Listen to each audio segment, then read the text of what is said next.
Parmi ces nouveaux partisans de Donald Trump, on trouve de nouveaux courants réactionnaires qui gravitent autour du parti républicain historique. Mais aussi Elon Musk et une partie du secteur de la tech, alors que la Silicon Valley avait longtemps semblé majoritairement acquise aux démocrates. Zoom sur la droite tech et sur ses objectifs.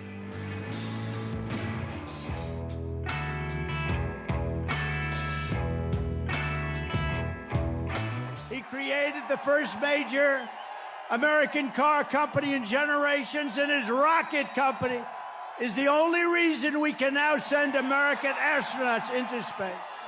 Come here.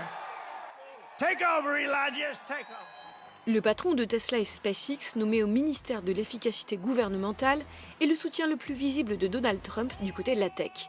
Derrière lui, on trouve des figures moins connues du grand public. C'est un peu un oignon, cette alliance autour de Donald Trump, donc qui va de Elon Musk jusqu'à en gros une centaine d'entrepreneurs, investisseurs. Et donc là-dedans, on retrouve des champions des crypto-monnaies qui étaient très inquiets des systèmes de régulation par l'administration Biden. On trouve des gens qui veulent remettre l'Amérique au cœur du jeu, des nouvelles technologies, mais aussi au cœur du jeu géopolitique. Au sein de cette coalition hétéroclite, il y a Peter Thiel, investisseur dans des géants du secteur comme PayPal et Facebook, et principal financeur de la campagne de Donald Trump.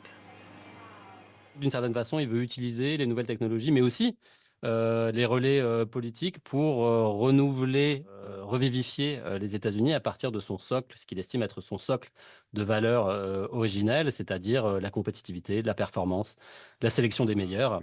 Si ces personnalités ont choisi Donald Trump, c'est plus par opportunisme que par proximité idéologique.